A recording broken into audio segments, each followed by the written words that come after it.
Welcome, welcome, welcome, and thank you so much for joining us today. You know, today you're going to hear from a young woman who says that she had a choice, either to change her life or die. It's just that simple. Take a look at this. I can look back at pictures, and like at the age of 4, I was taller, skinnier, and then it seems like when I got into kindergarten, when I turned 5, is when I started getting chubbier and pudgier, and I started getting teased in school, and it seemed like the older I get, the more weight I would put on. I really remember trying to watch what I would eat, and I would lose a little weight, but then it would seem like I would gain more back eventually, and I would keep going up and up and up. I would just lay in bed and cry and cry and cry. It was like, you've got to do something. Why aren't you doing something? And then I would turn around and eat a candy bar and something. I thought, well, that's not the answer. I started worrying about my health probably the last 5 years because it seems like I was developing more and more problems, extremely high blood pressure, and then I tore a tendon in my ankle. It seemed like things were starting to build up. And then I was starting to wake up at night sometimes with my heart racing really fast, and it felt like I was gasping for air. It was a wake-up call. You're going to have to do something or you're going to die. My rock-bottom moment was when I realized that there was something that I thought could help me, gastric bypass surgery, and then insurance denied me and said I couldn't have it. And I had finally faced the fact that I was overweight and I was going to die if I didn't do something. And then insurance denied me, and I felt like, well, I don't have anything anymore.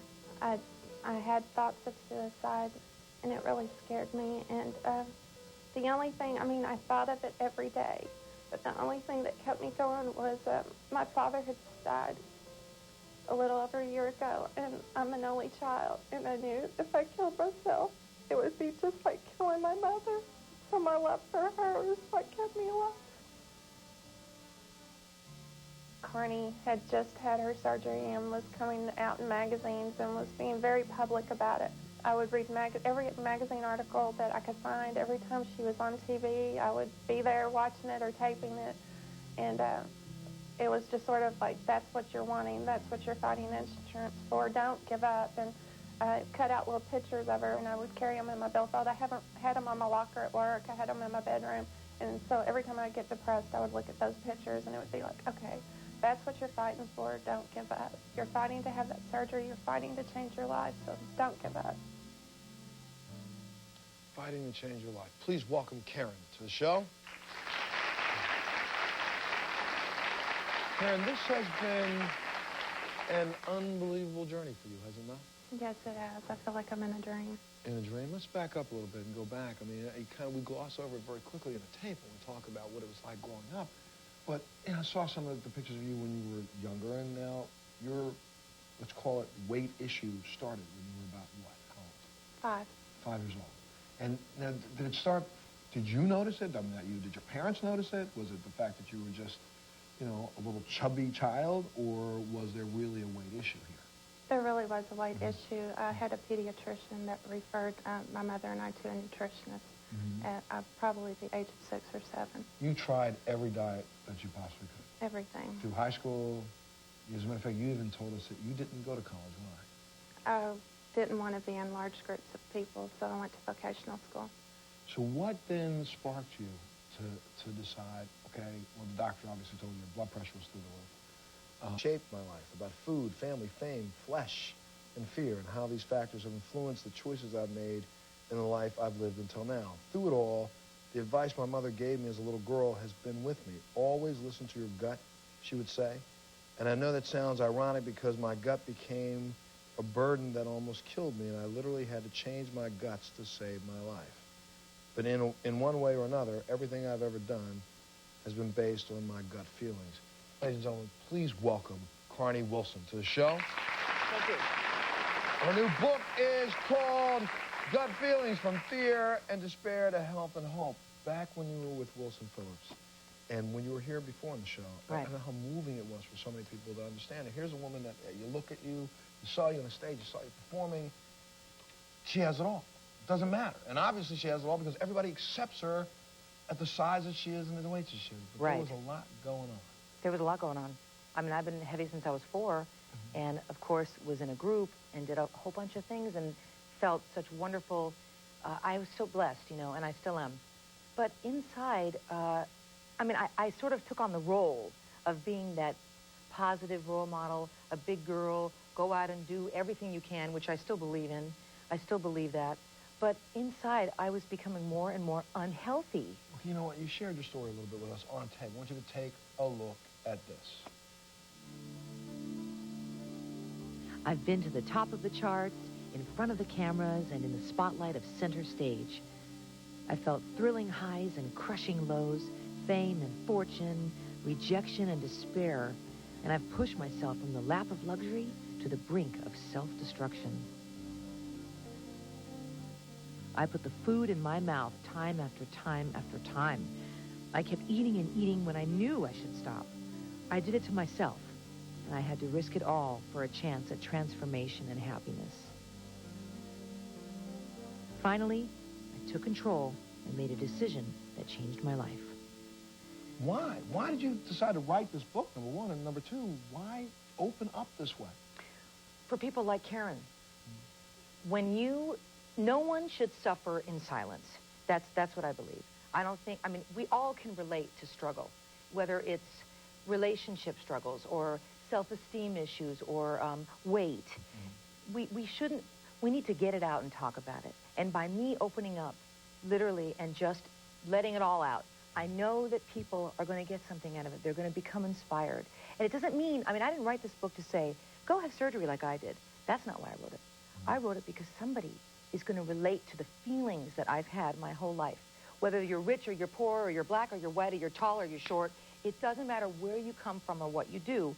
We're all human. We all have fear and struggle that we want to overcome. Sure. I want to hit that again for a second because, you know, come on, you are the awesome. Jeans for him. I got you good. Oh, you got me. I said during the break, well, you were begotten, period. Honey, no sense of both. I can't believe it. Hi, Red. Hi. You look so pretty. Thank you. So do you. That isn't cute, though. Well, I got to take a break. But when we come back from a break, I want to talk a little bit about how this affected you. Because as a sibling, there are a lot of other people out there who are facing having a sibling who has an eating problem or has a weight issue and don't know what to say, don't know what quite to do. And it would be great to hear from you so you can help us help some other people. Okay. Let me take a break. We'll be back right after this.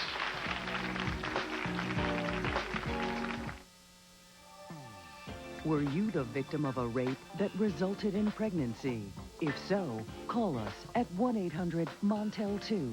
That's 1-800-MONTEL-2. Well, the challenge is underway. Good luck to all of you who enter the Montel Body Change Challenge, sponsored by the Athlete's Foot, Walden Books, and Hyundai.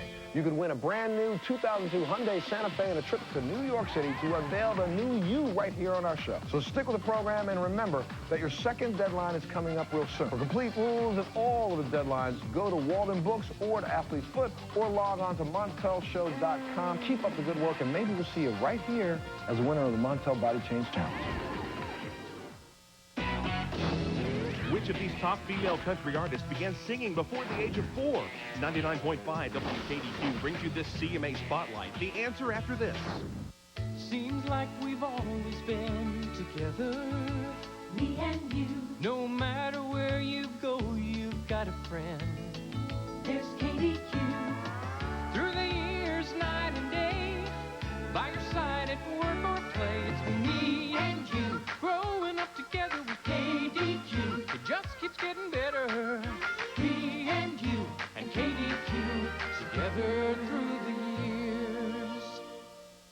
And I could not ask. Sarah Evans was only 4 years old when she began singing with her family's band. Her latest CD went platinum, and this year she's earned 5 CMA nominations.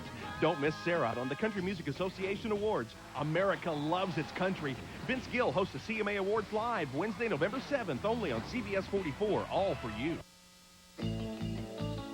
The inventory closeout at Lindsay's RV in Carmi, Illinois is on now on all 2001 travel trailers and fifth wheels. Buy $100 over cost on selected models. Huge discounts at a special interest rate. Lindsay's RV in Carmi has the best name brands like Dutchman, Timberland, Cardinal, Laredo, and Challenger. Lindsay's has special prices on new 2002 travel trailers and fifth wheels. Ask about special promotions on 2002 units. 34 years in business, that's Lindsay's RV Center, Highway 14 West in Carmi, Illinois, your RV leader. America loves its country, and you're going to love winning free tickets to the CMA Awards. Where the blacktop. You and a friend could go to Nashville Nashville for country music's biggest night. Will the Dixie Chicks, Faith Hill, Tim McGraw, and Lone Star walk away as winners? Watch Entertainment Tonight on CBS 44 each weeknight. Then listen to 99.5 WKDQ the next morning for your chance to win. Celebrate our country when Vince Gill hosts the CMA Awards live Wednesday, November 7th on CBS 44 WEVV. All for you. Closed captioning provided by Jennifer Convertibles is celebrating the grand opening of its newest stores throughout the USA with incredible savings at all coast-to-coast locations. Jennifer Convertibles. promotional consideration provided by the following. Have an idea? Invention Submission Corporation can help you try to patent your idea and submit it to companies. Call 1-888-762-IDEA for free information. Now you can do something about the appearance of scars, from burns to acne, surgical scars to stretch marks, for new and old scars. Mederma, skincare for scars. How was it growing up with her? Well, we had a lot of laughter. You know, and she's the most amazing person. Very giving and loving and just so much fun. And whenever she sets out to do something, she always does it. And it's amazing. She always meets her goals. So here comes the group. Wilson Phillips, you guys are out there playing, you're singing, you're blowing up huge, big, all over the world. And then you're sitting in a meeting where a record executive who knows that you're going to have platinum after platinum has the audacity to walk in a room in front of everybody and say, what are we going to do about your weight to your sister? How did that make you feel? Well, it was probably just as hurtful to me as it was to her to hear that, because, you know, it's so awful how aesthetics play such a role in our society and how that can mean more than, you know, talent. Well, what blows me out the door with that is that it's like I can understand it. Well, I can't understand it at all. But let's just say that you hadn't had a hit. You weren't, you know, but obviously the public didn't care. The public accepted you for who you were. Why the devil would this executive say that to you? Because they just feel they can't market a fat person, you know? I mean, even though they did a pretty good job of it in a sense. Yeah, they did. They did. I mean, I thought we did a great job, and I thought we all looked great. But it wasn't easy. You were on tour with a former member of your dad's group for a while, correct? Right. And at that point in time, this is when you were on for the both of you, is it not? Talk a little bit about Mom. She's our pillar of strength and our role model. She's the best. Well, she has a very special message for you. Take a look at that. Carnie was always very extroverted, and she loved to be the center of attention. I think she came about that rightfully from her dad. She would make everything fun and make everybody laugh. Carnie was very active. In fact, both Carnie and Wendy were very active, and they had the ice skating lessons and the roller skating, and they did ballet. Her weight never held her down. In her late 20s is when I really started getting really concerned. Okay, is she never going to be able to lick this? It wasn't happening for her. She just had such a struggle with it. We didn't know what to do.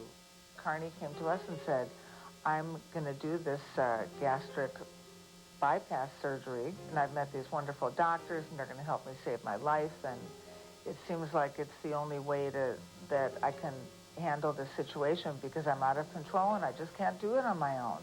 Oh, God, it was very foreign and very frightening. And, but I did know that she needed some kind of drastic change, and that a drastic thing had to happen, or I wouldn't have my daughter in my life for very long. We just thank God all the time that this whole thing has happened, and oh my God, what a change. She always used to say, Mom, look at those people staring at me. I hate it, I hate it. And I would say, Carnie, they're staring at you because you're beautiful. That's what they're staring at. And now I say it, and she believes me. Hi, Carnie, baby. I just want to tell you that I've always been proud of you. When you were heavier, I was proud of you, and I'm proud of you now. And it's not the weight loss that I'm proud of. It's you, and you are a ray of light. You are my ray of light in my life. I love you, sweetheart, and I just wish you a great, happy, successful life. You're not only her ray of life, but you have become the ray of life for a lot of people. Let me take a little brag about Carnie's story. Here's just one. I want you to take a look at this, Now, I wasn't heavy as a child or a teenager, and my weight problem didn't start until I had my first child. Before the baby was born, I had gained 60 pounds. I had gained another 60 pounds with the second pregnancy. I would have people come up to me and blurt right out, "Oh my God, how could you let yourself get so fat?" And it wasn't by choice. It was heartbreaking to think that, you know, maybe people were right. I had let myself get that way, and I remember myself as a very active, friendly person, and I had basically become a recluse. I didn't even like going out of the house anymore. And then one night when I went to bed, and I woke up in the middle of the night basically choking on vomit from the acid reflux, I said, something has to be done. I had been watching TV, and Carnie Wilson was just about getting ready to go for surgery. And my thought was, you know, she's got the money, she can do it. I'm just a normal person, where am I going to get the money? But then when they did an update, and she came on and was saying how the insurance covered it, I got thinking, well, maybe there is hope for me yet. If she can do it, so can I. It's just been a world of good for me. I feel so much healthier. I'm so much happier. And when I see myself now, it's like, I think I look pretty good. Welcome, Sharon, to the show. Hi, Sharon. I'll give you a second. I got to take a break, but did you want to say something to Carnie? Hold out yourself. Hi, Sharon. Thank you so much for going public with this. If it wasn't for you, I don't know where I'd be today. You are the greatest inspiration, and